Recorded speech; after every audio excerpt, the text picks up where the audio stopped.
بسم اللہ الرحمن الرحیم۔ السلام علیکم، میں ہوں آپ کا میزبان ساجد گندل۔ آج 24 مارچ ہے، سال 2022۔ سابق فوجی جرنیلوں نے وزیر اعظم عمران خان کے حق میں بڑا فیصلہ کر لیا ہے۔ آرمی چیف اور DGISI کو دو ٹوک پیغام پہنچا دیا گیا ہے۔ کھیل خطرناک مرحلے میں داخل ہو چکا ہے، اپوزیشن چکرا گئی ہے۔ انتہائی عام خبر ہے، اس کی تفصیل اس ویڈیو میں آپ کے سامنے رکھوں گا، اور اس کے ساتھ ہی حکومت نے ایک اور بڑے ایکشن کا آغاز کر دیا ہے۔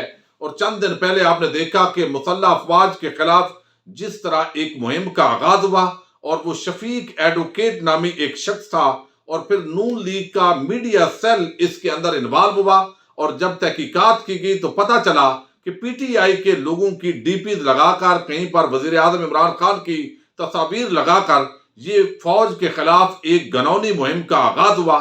اور اس کے اندر نادانستہ طور پر کچھ PTI کے لوگ جو ہے انہوں نے بھی سپورٹ کیا، لیکن بے شک اس پورے معاملے کے پیچھے نون لیگی گلو بٹ تھے، جو ہمیشہ ڈبل گیم کھیلتے ہیں۔ ایک طرف مسلح افواج کے پاؤں کے اندر پڑے ہوئے ہیں، اس وقت اسٹیبلشمنٹ کے آرمی چیف کے پاؤں کے اندر جوتے پالش کر رہے ہیں، اور دوسری طرف وہ گریبان کو پکڑنے کی بھی کوشش کرتے ہیں، ہمیشہ پریشرائز کرتے ہیں اداروں کو، اور اس کے ذریعے پھر کوئی نہ کوئی مطلب نکالنے کی کوشش کرتے ہیں۔ اب اس پر وزیر اعظم عمران خان نے نوٹس لیا تھا، وزارت داخلہ نے حکم دے دیا، اور FIA کا جو سائبر کرائم ونگ ہے اس نے ایکشن کا آغاز کر دیا ہے، اور فردر تحقیقات شروع کر دی گئی ہیں، اور بتایا گیا ہے کہ وزارت داخلہ کے احکامات موصول ہونے کے بعد سرکاری تعطیل کے باوجود سائبر کرائم ونگ کے افسران کو دفاتر میں طلب کیا گیا ہے۔ سوشل میڈیا پر نفرت انگیز مواد پھیلانے والے اکاؤنٹس اور پیجز کی چھان بین جاری ہے۔ تحقیقات کا آغاز درخواست پر نہیں بلکہ وزارت داخلہ کے احکامات پر ہوا ہے، اور نفرت انگیز مواد پھیلانے والے اکاؤنٹس کی تعداد کا پتہ چلایا جا رہا ہے۔ فوج، عدلیہ، مخالف مہم چلانے والے افراد کے خلاف کارروائی کی جائے گی۔ وزیر اعظم عمران خان نے اس حوالے سے سخت احکامات جاری کیے ہیں، اور یقینی طور پر آنے والے چند دنوں کے اندر اس حوالے سے ایک بڑا بریک تھرو نظر آئے گا۔ اور ہم نے دیکھا ہے کہ جب وہ PTI کی DPs لگی ہوئی تھی تو مختلف ٹی وی چینل پر بیٹھے ہوئے اینکرز انہوں نے پھر PTI کو آڑے ہاتھوں لیا۔ وہ لوگ جو نواز شریف جب اس فوج کے جرنیلوں کو گالیاں دے رہا تھا، جب ان کے بڑے بڑے کڑچے چمچے طرح طرح کی باتیں کر رہے تھے، اس پر وہ خاموش تھے، لیکن PTI کا تھوڑا سا جب معاملہ ان کو نظر آیا تو باقاعدہ ایک نفرت انگیز مہم شروع کی گئی، اور اس کو پھر PTI کے خلاف بیانات استعمال ہوئے، اخبارات کے اندر، ٹیلی ویژن چینلز پر۔ شہباز شریف اور مریم نے حتیٰ کہ بیانات دیے اب اس حوالے سے کہ یہ PTI کی کمپین ہے، لیکن پتہ یہ چلا ہے کہ اس کے پیچھے بھی دراصل یہ لیگی گلو بٹ تھے، جو ہر جگہ اس طرح کا کھیل کھیلتے ہیں۔ اب یہ بڑی عام ڈیولپمنٹس ہیں جو اس وقت آپ کے سامنے رکھنی انتہائی ضروری ہیں، اور وہ یہ ہے کہ اس وقت پاکستان کی جو سیاست کے اندر اسٹیبلشمنٹ کا رول ہے، ظاہر ہے اس کو نیگلیکٹ تو نہیں کیا جاتا۔ ہمیشہ اسٹیبلشمنٹ کا سیاست کے اندر رول ہوتا ہے، بے شک وہ نیوٹرل کا ہے۔ اور ایک بات چل رہی ہے کہ شاید اسٹیبلشمنٹ چاہتی ہے کہ ایک تو اگلے آرمی چیف کا جو معاملہ ہے اس پر وزیر اعظم مان جائیں اور ابھی بتا دیں کہ وہ ایک صاحب کو وہ اپوائنٹ نہیں کریں گے، اور دوسرا معاملہ جو ہے وہ آلریڈی یہی ہے کہ زیادہ وہ اپوزیشن جو ہے وہ NRO مانگنا چاہتی ہے۔ یہ چیزیں اس وقت اسٹیبلشمنٹ کے حوالے سے گردش کر رہی ہیں تاکہ حالات زیادہ خراب نہ ہوں، اور پھر اگر اتحادی حکومت کے مخالف جانے کا فیصلہ کرتے ہیں تو یہ بھی واضح ہے کہ پھر اتحادی کس کے اشارے پر دوسری طرف جا رہے ہیں، چونکہ بغیر اشارے کے ابھی تک اتحادی جو ہے وہ فیصلہ نہیں کر پا رہے۔ اس وجہ سے انگلیاں اٹھتی ہیں کہ شاید اسٹیبلشمنٹ کوئی عمران خان کے خلاف تو زیادہ نہیں ہے کہ کوئی ایسا عدل بدل کر دیا جائے کہ انہوں نے کوئی بڑا ایسا غلط اقدام اٹھایا ہے، لیکن ظاہر ہے بین الاقوامی کچھ پریشر ہوتے ہیں، اور شاید اس کے اندر آ کر یا کوئی بھی وجہ ہو سکتی ہے، اس وقت جو بات چیت ہو رہی ہے اس کے اندر دو تین باتیں شاید منوانا چاہتے ہیں، لیکن وزیر اعظم عمران خان کسی بھی صورت میں اپوزیشن لیڈر کے ساتھ بیٹھنے کے لیے اور NRO دینے کے لیے تیار نہیں ہے۔ اب اس پر جو ہے وہ ایک بڑا رد عمل تو کل آیا جب وزیر اعظم پریڈ کے اندر شریک ہوئے، اور وہاں پر پاک فوج کے سابق جو افسران ہیں، موجودہ افسران ہیں، ان کی بیگمات، ان کی فیملی ممبرز بیٹھے ہوتے ہیں، اور جس طرح وزیر اعظم کا استقبال ہوا ہے تو پتہ چلا ہے کہ کس طرح لوگوں کے اندر عمران خان جو ہے وہ ایک گھر کیے ہوئے ہیں دلوں کے اندر۔ اب دوسری طرف جو ہے وہ سابق فوجی جرنیل، ان کے کچھ اجلاس ہوئے ہیں، اور پچھلے جب سے تحریک عدم اعتماد پیش ہوئی ہے ان کی آپس کے اندر میٹنگز ہوئی ہے. ایک پاکستان ایک سروس مین سوسائٹی جس کے اندر سابق جو فوجی افسران ہیں وہ اس کا حصہ ہیں، اور وہ حصہ ہونے کی وجہ سے اب وہاں پر یہ ڈسکشنز ہوتی رہی ہیں. اور اب ایک بڑی ڈیولپمنٹ آئی ہے، وہ آپ کے سامنے رکھنے سے پہلے اٹارنی جنرل کا ایک بڑا زبردست سٹیٹمنٹ آیا ہے. انہوں نے کہا کہ سپریم کورٹ ہارس ٹریڈنگ کے خاتمے اور اس لولی لنگڑے جمہوریت کے استحکام کے لیے اگر کوئی سخت فیصلہ نہیں دیتی تو آئندہ جب جب بیرونی قوتیں پاکستان پہ پیسہ لگا کر حکومتیں گرائیں گی تب سب کو یاد آئے گا کہ ایک وکیل نے پوری کوشش کی تھی کہ ملک کا سب سے بڑا ادارہ ملک کو بچانے کے لیے بڑا فیصلہ دے. اب یہ اٹارنی جنرل کے الفاظ ہیں. اب یہ جہاں پر جو ہے ٹویٹ کیا ہے صدیق جان صاحب نے، وہ کہتے ہیں کہ سب پوچھتے ہیں کہ اتحادی کیا فیصلہ کریں گے، کیوں کریں گے اور کب کریں گے. حکومت سے ان کو کوئی مسئلہ نہیں ہے، سب باتیں مانی جا رہی تھی. ان تینوں کو سب سے زیادہ سیاسی فائدہ پی ٹی آئی کے ساتھ ہی ہے، لیکن عمران خان سمیت سب جانتے ہیں کہ یہ کس کے کہنے پر یہ سب کچھ کر رہے ہیں. اب یہ جو ہے وہ چیز وہی جو میں آپ کے سامنے اشارہ کر چکا ہوں، جب بھی اتحادی ہٹیں گے تو اس کا ایک واضح مطلب جو ہے وہ لوگ یہیں لیں گے. اب کھیل بہرحال دلچسپ مرحلے میں داخل ہو گیا ہے، خطرناک ہو گیا ہے، اور اب یہاں پر جو ہے وہ ریاستی ادارے ہوں اور عوام ہوں، سب کا ایک بڑا امتحان ہے اور اپوزیشن چکرائی ہوئی ہے. آج بھی زرداری کے ساتھ جو ہے اور بلاول کے ساتھ ایم کیو ایم کے وفد کی ملاقات ہوئی ہے. خبریں آ رہی تھی کہ حمایت کا اعلان ہوگا، لیکن انہوں نے پھر گول مول بات کر دی ہے کہ ابھی فیصلہ نہیں کیا، مشاورت ہو رہی ہے. یہ سارے انڈیکیٹرز ہیں. اب یہاں پر دو صورتیں ہیں، یعنی ایک تو یہ ہے کہ اگر وزیر اعظم عمران خان کی موجودہ حکومت ختم بھی ہو جائے تو آگے حکومت بدل سکتی ہے، جس طریقے سے یہاں پر ہم نے دیکھا ہے کہ 2002 میں امریکہ کی حمایت یافتہ عناصر نے وینزویلا کے صدر جو ہے ان کو اقتدار سے ہٹایا. امریکہ نے نئے سیٹ اپ کو فوراً قبول کیا، لیکن 48 گھنٹے کے اندر عوام سڑکوں پر نکل آئی اور وہ پوری حکومت ختم، اور دوبارہ جو ہے وہی حکومت جو ہے وہ بحال ہوئی. یعنی وہی لوگ جو ہے پارٹی آگے آئی.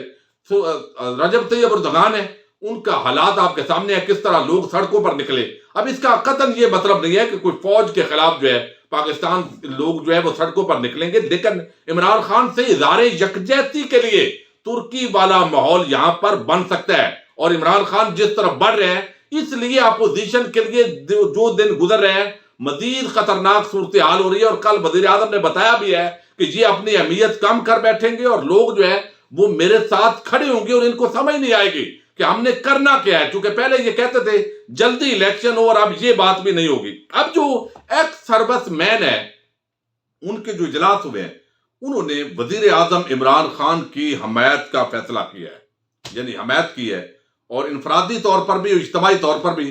اگرچہ جنرل امجد شعیب جو ہے وہ اس وقت اس کے صدر ہیں اور انہوں نے وہی کہ اسٹیبلشمنٹ اگر کوئی ایک دو باتیں عمران خان کو مان لینی چاہیے یہ اشارہ کیا ہے، لیکن تھوڑی سی چیزیں میجر عادل راجہ جو ہیں وہ کچھ چیزیں لائے ہیں، میں آپ کے سامنے رکھتا ہوں تاکہ اندازہ ہو کہ معاملات بڑے سنجیدہ ہیں. اور پھر آرمی چیف جو ہے سابق جو لسٹ کے اندر موجود تھے وہ جنرل صاحب کیا کہہ رہے ہیں میں وہ آپ کو بتاتا ہوں. وہ کہتے ہیں کہ عمران امجد شعیب جو بیان بحیثیت، یہ کہہ رہے ہیں کہ جنرل امجد شعیب کا بیان بحیثیت صدر پاکستان ایکس سروس مین سوسائٹی، انہوں نے یہ بیان دیا ہے کہ پاکستانی افواج کے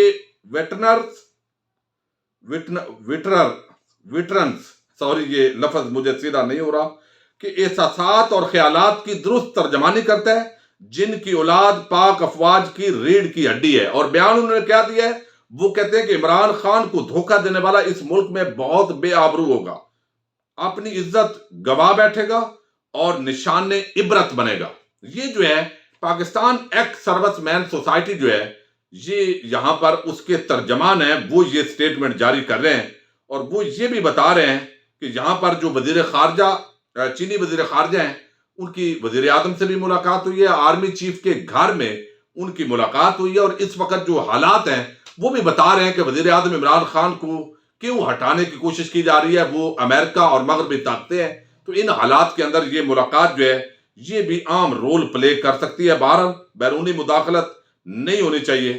سب سے جو بڑی ڈیولپمنٹ ہے وہ یہ بڑے جو یہاں پر 27 مارچ کو جو جلسہ ہو رہا ہے اس کے اندر یہ سابق فوجی ریٹائرڈ افسران جو ہے وہ شرکت کر رہے ہیں. یہ ایک بڑی ڈیولپمنٹ ہے جس نے سب کو حیران کیا ہے. اور ترجمان جو ہیں پاکستان ایکس سروس مین سوسائٹی، وہ کہتے ہیں وہ جو سمجھ رہے ہیں، ظاہر ہے army chief D G I S I کو ویسے بھی انہوں نے غیر رسمی طور پر پیغامات پہنچائے ہیں اور یہ ایک بڑا پیغام پہنچانے کی کوشش کی جا رہی ہے. وہ کہہ رہے ہیں کہ وہ جو سمجھ رہے ہیں کہ کچھ نہیں ہوگا، لوگ مان جائیں گے، کیا وہ یہ نہیں جانتے کہ عمران خان کے جتنے ممی ڈیڈی سپورٹرز انہیں نظر آ رہے ہیں، اس سے کئی گنا زیادہ خان کے جنگجو سپورٹرز ہیں جو اس کی ایک آواز پر لبیک کہیں گے. اور اس حوالے سے حمایت جو ہے وہ آلریڈی جو ہے وہ جاری ہے، حمایت کر رہی ہے، عوامی تحریک کا لکھا ہے انہوں نے. اب یہ چیزیں بڑی عام ہیں کہ ایک سابق جو ہے، اب اس کے ساتھ ہی جنرل ریٹائر ہارون اسلم، یہ وہ پرسنالٹی ہیں آپ کے سامنے پہلے بھی میں نے ایک مرتبہ رکھا تھا کہ جنہوں نے آرمی چیف جو جنرل رحیل شریف ہیں ان کے ساتھ یہ آرمی چیف کی دوڑ میں شامل تھے، یعنی ریسنٹ ریٹائرڈ آرمی ہیں. ان کے جو جذبات ہیں وہ ضرور آپ کو سننے چاہیے تاکہ اندازہ. اور انہوں نے 27 مارچ کے جلسے میں عمران خان کے ساتھ کھڑے ہو کر انہوں نے اعلان کر دیا ہے کہ ہم اس کی حمایت بھی کریں گے اور میں خود ہم اس جلسے کے اندر شرکت کرنے جا رہے ہیں. یعنی عمران خان کے جو ایک تاثر بن رہا تھا کہ شاید اب جو ہے وہ لوگ اس کے ساتھ نہیں ہے، ایک تو جنرل پبلک ہے اور ظاہر ہے یہ آرمی کے آج بھی ان کے بیٹے آرمی کے اندر موجود ہیں، مختلف رینکس پر ہے. یہ سابق ریٹائرڈ مختلف رینکس کے بریگیڈیئر، کرنل، جنرل تک جو ریٹائرڈ لوگ ہیں یہ اس کے اندر شامل ہیں، عام فوجی ہے. تو یہ جس طریقے سے جذبات کا اظہار کر رہے ہیں اور اس پورے کھیل کو پیچھے امریکہ اور مغربی طاقتوں کے ساتھ جوڑ کر وہ کہہ رہے ہیں کہ عمران خان کو بچانا ہوگا، ورنہ یہ جو اپوزیشن لالچی ہے یہ ملک کو تباہ اور برباد کرے گی اور پھر ملک کو کنٹرول نہیں کیا جا سکے گا. اور انہوں نے کہا ہے کہ 27 مارچ کے وزیر اعظم عمران خان کے جلسے کے اندر ہم شرکت کرنے جا رہے ہیں اور عمران خان کے ساتھ کھڑے ہیں. ظاہر ہے یہ ساری چیزیں ہیں جو متاثر کرتی ہیں اداروں کو. یہ ذرا سنیں، یہ عطر کاظمی صاحب نے بک. یہ بہت بڑا ڈیزاسٹر ہوگا پاکستان کے لیے. آپ پی ایم ایل این کو دیکھیں، ان کی لیڈرشپ کو، اور پی پی پی کی لیڈرشپ کو، اور جے یو آئی کی لیڈرشپ کو. چھوٹی پارٹیز کی میں بات نہیں کر رہا. ان کی سٹیٹمنٹس کے کنکلوژن ڈرا کریں تو اگر they come in power and کوئی گھس جاتے ہیں یہ الیکشن وغیرہ، so it will be disastrous for the country. انہوں نے کرنا کیا ہے؟ They will target ISI and army, military. اور وہ ٹارگٹ کریں گے جیسے انہوں نے 18th amendment میں کیا تھا through legislation. اور وہ جس طرح کہتے ہیں نا کہ they want ISI and army to become like Punjab police and FIA and IB. So this is their hidden agenda, and this is not their agenda. This is the agenda of USA and the West. دیکھیے آپ کی diplomacy ہے، آپ کے اس کے بعد آپ کی انٹیلیجنس اپریٹس ہے پورا جس میں سارے لوگ آ جاتے ہیں، اور اس کے بعد پھر آپ کی سیکورٹی فورسز ہیں، paramilitary and then army. This is your target, nuclear power. They want to defend you and then it's war. And I'm not from PTI. میں تو criticize بھی کرتا ہوں دبا کے، لیکن میں 27 تاریخ کو جاؤں گا. اور میں کیوں جاؤں گا؟ میں کہتا ہوں یار پاکستان کے لیے بہتر ہے. یہ آپ اندازہ کر لیں کہ جنرل ریٹائرڈ ہارون اسلم صاحب کہتے ہیں کہ یہ چوں چوں کا مربع ہے. جب یہ اقتدار میں آئیں گے تو یہ ٹارگٹ کریں گے آئی ایس آئی کو، فوج کو. جیسے 18ویں ترمیم کے اندر انہوں نے کچھ ایسے کام کیے ہیں. تو اب یہ سوچنے کی بات ہے. اور میں خود جو ہے وہ 27 مارچ کے جلسے میں جا رہا ہوں، چونکہ یہ عمران خان کی جنگ نہیں ہے، پاکستان کی جنگ ہے. تو ظاہر ہے یہ جو سابق فوجی افسران ہوتے ہیں ان کی رہائشیں بھی ساتھ ہوتی ہیں، آپس میں اٹھنا بیٹھنا بھی ہوتا ہے. تو یہ رائے بڑا امپیکٹ ڈالتی ہے. اور دوسری طرف پاکستان کی عوام ویسے کھڑی ہو رہی ہے عمران خان کے ساتھ. تو عمران خان کو اس وقت اقتدار سے ہٹانا وہ انتہائی خطرناک ثابت ہو سکتا ہے. بہرحال دیکھتے ہیں کہ وقت کے ساتھ ساتھ جو ہے کون سی چیزیں سامنے آتی ہیں اور آنے والے دنوں کے اندر کیا ہوتا ہے. اپنے میزبان ساجد گندل کو نیکسٹ ویڈیو تک کے لیے اجازت دیجیے. اللہ حافظ.